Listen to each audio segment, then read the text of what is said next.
Hey guys, I wanted to make a video on what skills I would take as a new player. So Tourist and Elisa put this site together. It's very useful, and it's a skill planning site kind of deal. It's just you choose your skills. It just shows you which skills there are and calculates all the points and whatnot, and you can clear it. It's pretty basic, but it's super handy. So I'll link this in the comments section below or in the description. So this isn't necessarily going to be exactly in what order I would take them because I might try and do that, but this is a general idea of what I think are good skills to take as a new player. So here we go. So the first thing I would probably take is just increasing the experience you get from meals. That's going to be useful from the start just because leveling up is so important and it just going to give you experience on all your meals. So that's probably what I would take first. And then I would try to start taking things that increase my profits in the game. So you're going to be chopping a lot of trees, you're going to be mining, harvesting a lot of crops, and you're going to be probably mining here or there a bit. But like I've said in a lot of my videos, you should be focusing on things that are profitable for you. Chopping wood is often profitable because you can get coins so cheap in the game by buying the full moon crops off of the marketplace from other players and selling them to Betty at her shop for very cheap. So chopping wood is often profitable just because it's so cheap to get coins, and it gives you wood which you can sell for flour to buy other people's full moon fruits, and you just keep that cycle going. So we're going to focus on things that will increase your profit. So you're going to be planting a lot of crops. So we're going to get the basic crop increase, medium crop increase, advanced crop increase for planting those overnight crops. We're going to get chonky scarecrow, which will increase the speed of all your basic crops. Probably get green thumb, which will also increase your crop growth time even more. I would take Betty's friend, but this isn't a great skill. Like I said, it's so easy to get coins because you could just buy the full moon fruit off the marketplace and sell them. So we're gonna try to avoid things that get us more coins because, like I said, just buy the dusk berries, buy the celestines off the marketplace and sell them. So we're gonna grab. I would maybe grab this, but I think you'd have to be planting a lot of sunflowers to make this worth it. So I'm probably gonna avoid that. And gold is so cheap now too. We're gonna grab Horror Mike or Lori's Gains, just increasing the how many crops you get. I would grab all three of these because you're gonna be planting a lot of different kinds of crops. You're probably gonna want to go through all your crops before restocking. So you're gonna want to increasing all your crops and using the instant growth every few days on a super long crop like barley or kale or something so you don't have to wait the long time. And then, like I said, wood is often profitable just because you can get coins so cheap. So we're gonna get a lot of the wood boost. So we're gonna get increased wood yield. If you're running out of axes and like you don't want to restock, getting more axes could also be good. Then we're gonna get the axe discount. This is gonna save a lot of coins over the course of chopping all the trees. You could grab a tough tree, which will give you effectively like a 0.3 boost. That's huge. Getting tree charge, getting tree turnaround. This is all going to give you a lot more trees. You could grab tree blitz. I don't know if this is that worth it. It would be good, but it's not super important. So that's 29 points so far. And then we can go over the mining skills. So I usually advise people not to mine stone because stone is so cheap right now, and it's probably better to just sell wood and then buy the stone you need, or like mine iron and then sell that and then buy the stone you need. So I'm gonna get +1 iron because iron's usually pretty good. Maybe blacksmith deliveries revenue because that'll give you some more coins. Like I said, coins are pretty easy to get, but any more coins is good. And then I guess grab this stone yield one just because you might mine stone here or there, but you also just need to get 3 points to get to the next tier, so probably the best one. I'm gonna grab this iron recovery one because, like I said, iron is pretty easy to be profitable on, and probably reduce pickaxe coin cost, save you some coins there. Then we're gonna go to tier 3. This is where I would take +1 iron, -0.5 stone, and then from here on you just mine iron.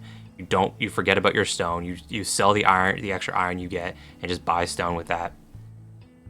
Gold is pretty easy to be profitable on. You really only need like 1.5 gold, and this will get you there.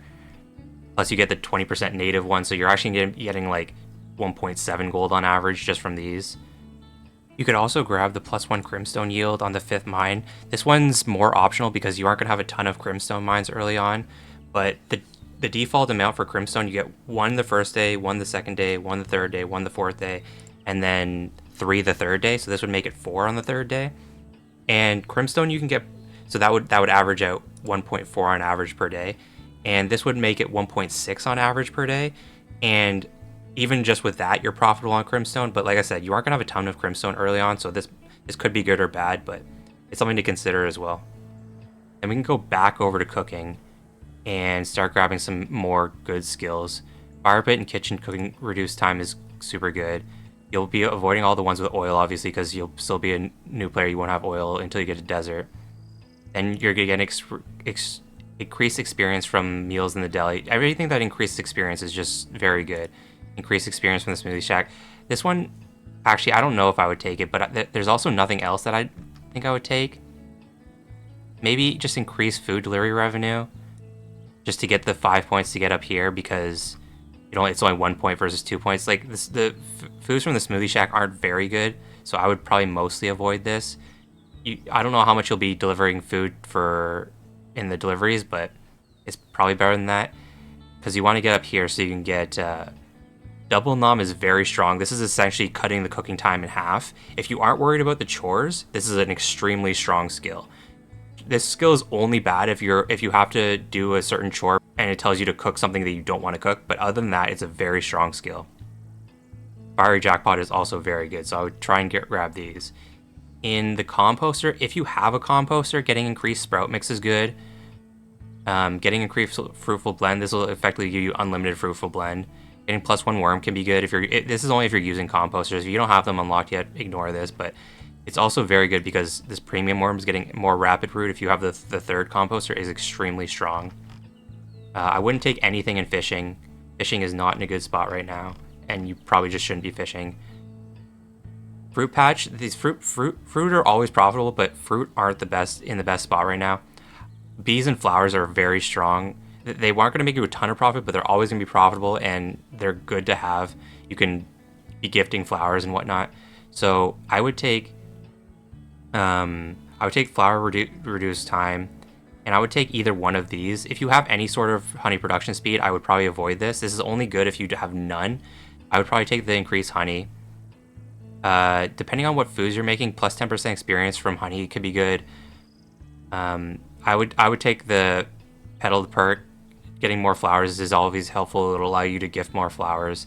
And then depending on what you're doing, if you're gifting a lot of flowers, you could take this increased relationship. If you have other ways to increase your bee swarm chance, like if you're grabbing these other skills, then this could be good. But I would probably go between one of these. If you're making a lot of honey foods, I would take this. If you're gifting a lot of flowers, I would take this. So I would take one of those.